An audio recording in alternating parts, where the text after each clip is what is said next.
Section 1. You will hear a man interviewing a woman in the street about her use of transport. First, you have some time to look at questions 1 to 5.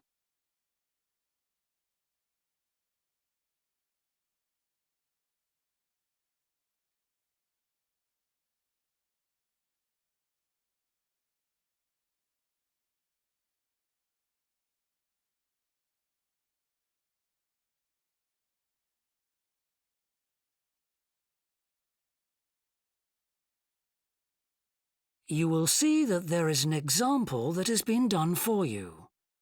On this occasion only, the conversation relating to this will be played first.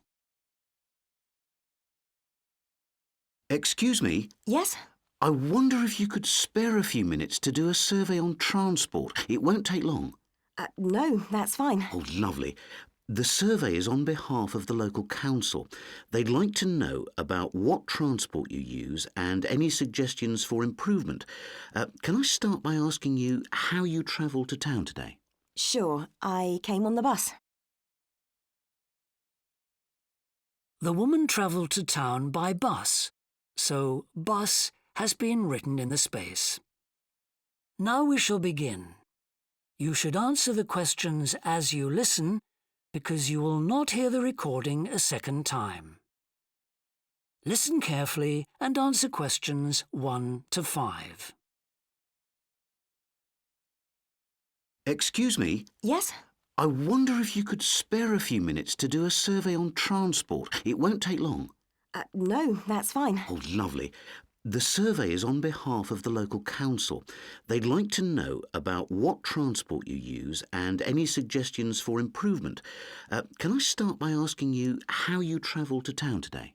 Sure, I came on the bus. Great. Now, can I get a few details about yourself? OK. What's your name?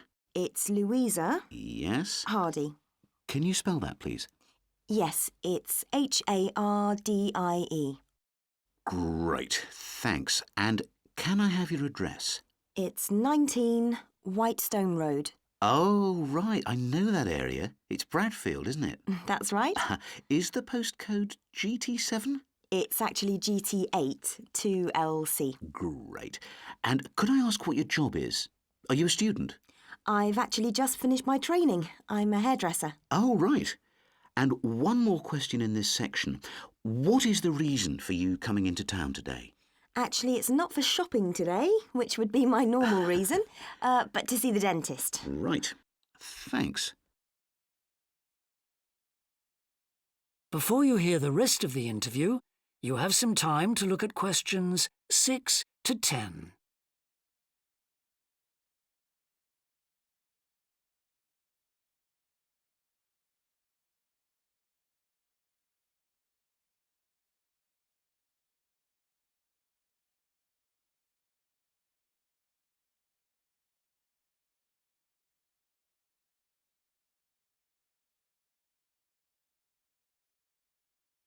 Now listen and answer questions 6 to 10.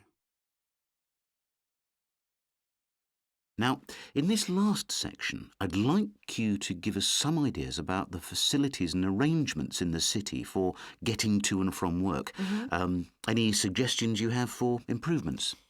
Well, something I've thought about for some time is that when I do walk and I'm doing a later shift, I think the lighting should be better. Yes, good point. And of course, I think it's a real shame they've been cutting down on the number of footpaths. They should have more of those. Then people would walk more. Yes, right. And I don't think there are enough trains. That's why I don't use them. You have to wait so long. Thanks. And finally, I'd like to ask your opinion on cycling. As you may know, there's a drive in the city to get more people to cycle to work. Right. But we realise that there are things which the council, but also employers, might do to help encourage workers to cycle to work. Yeah.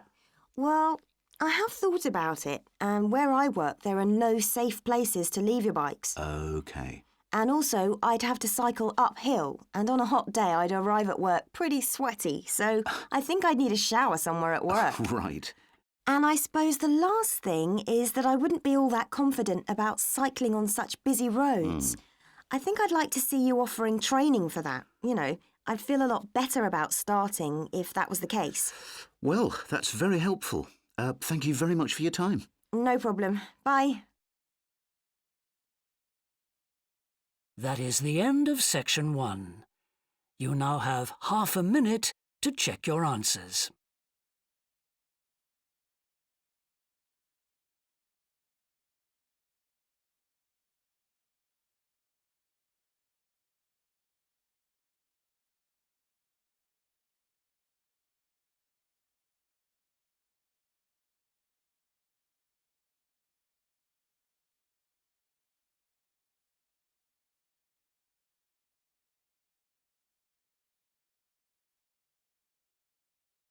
Now turn to section 2. Section 2. You will hear a representative of a city council giving information about 2 new facilities which are opening soon in the city. First, you have some time to look at questions 11 to 14.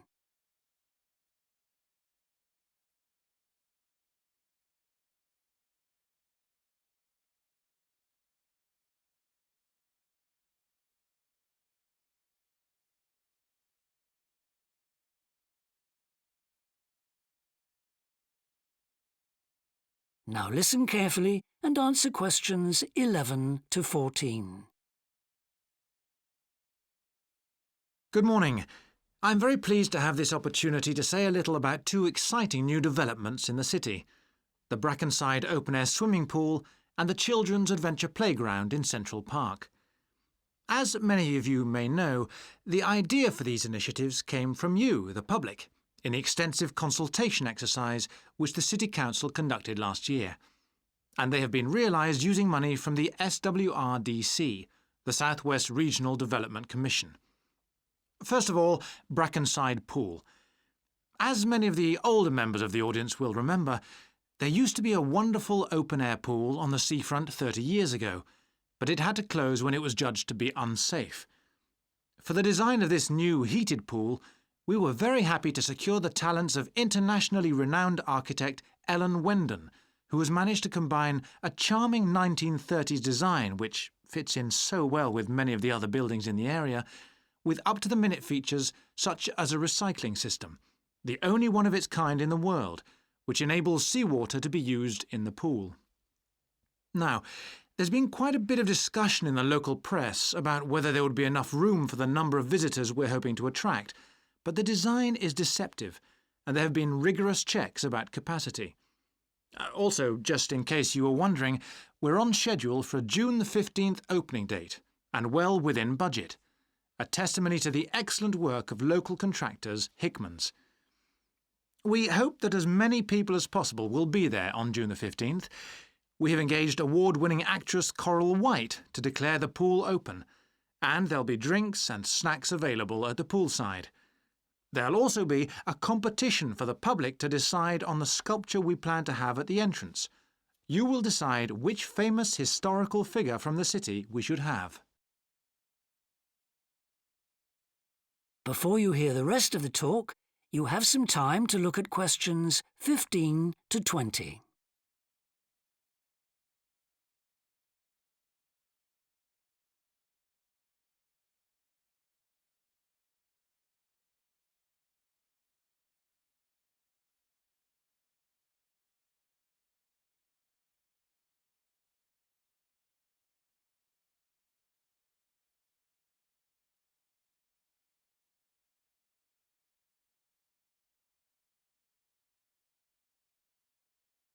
Now listen and answer questions 15 to 20. And now, moving on to the Central Park Playground, which we're pleased to announce has just won the Douglas Award for Safety. The news came through only last week. The unique design is based on the concept of the global village, with the playground being divided into 6 areas showing different parts of the world, each with a representative feature. For example, there is a section on Asia, and this is represented by rides and equipment in the shape of snakes, orangutans, tigers and so on, fauna native to the forests of the region. Moving south to the Antarctic, we couldn't run to an ice rink, I'm afraid, but opted instead for climbing blocks in the shape of mountains. I thought they could have had slides for the glaciers, but the designers did want to avoid being too literal. Then on to South America, and here the theme is El Dorado, games replicating the search for mines full of precious stones. And then, moving up to North America, here there was considerable debate. I know the contribution of cinema and jazz was considered, but the designers finally opted for rockets and the International Space Station. Eastwards to Europe then, and perhaps the most traditional choice of all the areas, medieval castles and other fortifications. Then last but not least, moving south to Africa, and a whole set of wonderful mosaics and trails to represent the great rivers of this fascinating and varied continent. Now, the opening date for our global playground is the 10th of July, and again, we'd love to see you there. So, make a date and come and see this magnificent, original new amenity right in the heart of the city. That is the end of section 2. You now have half a minute to check your answers.